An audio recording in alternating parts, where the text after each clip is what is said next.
তোমার নেতাকে চ্যালেঞ্জ, তোমার জাতিকে চ্যালেঞ্জ, তোমার বাপকে চ্যালেঞ্জ, তোমার বংশকে চ্যালেঞ্জ। প্রমাণ করো দেখি। আমি বেঁচে আছি, ধর্মকে উল্টা করে দেখে হিসাব দেখাবো না। আমার বুঝে তোমার শতকরা ধর্ম কথা মিথ্যে, ওরা ফাজারে আমল লিখেছে হাজারো কথা মিথ্যে, তোমারও লাখো কথা মিথ্যে। ধর্ম এরকম নয়। মানুষ মারা গেছে, সেই বাড়িতে তুমি লাশকে সামনে রেখে নামাজ পড়ো, লাশকে সামনে রেখে কোরআন পড়ো, আর তুমি হাত তুলে দোয়া করো। ধর্ম পাগল হয়ে গেছে। ধর্ম রাজশাহী চাপাই নবগঞ্জের হাওয়াই লাড্ডু, दोनों हाथ में लड्डू है, जो चाहे उसको खा ले, जो चाहे उसको छोड़ दे। বলে হিসাব তোমাকে, তোমার লোকজনকে, তোমার সবকিছুকে এই মিথ্যা ধর্ম থেকে ফিরে আসতে হবে। একদিনের জন্য বেঁচে থাকলে সঠিক পথে বেঁচে থাকার চেষ্টা করি।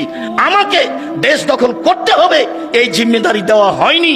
বহু নবী দুনিয়া থেকে চলে গেছেন, একটা মানুষে হেদায়েত হয়নি। বুখারী মুসলিমের একটা হাদিসে এসেছে, আল্লাহর নবী বলছেন, আমার সামনে একজন নবী পার হলেন, তার সাথে একজন লোক আছে, মানে ওই নবী সারা জীবন দাওয়াত দিয়ে মাত্র একজন লোক হেদায়েত হয়েছে। তিনি বললেন, আমার সামনে দিয়ে আরেকজন নবী পার হলেন, দেখলাম তার সামনে তার সাথে দুইজন লোক আছে, মানে ওই নবী সারা জীবন দাওয়াত দিয়ে মাত্র দুইজন লোককে হেদায়েত করতে পেরেছেন।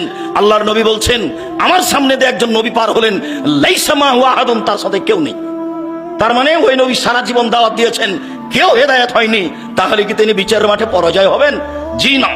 সত্যই যথেষ্ট পরকালের জন্য, ন্যায় পরায়ণই যথেষ্ট পরকালের জন্য। আর একটা কথা, কোরআন মাজিদ আছে এখানে, তখন আছে।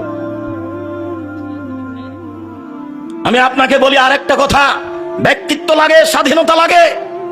যখন মূসা আলাইহিস সালামকে আল্লাহ বললেন, মূসা ফেরাউনের কাছে যেতে হবে, সীমা লঙ্ঘন করেছে,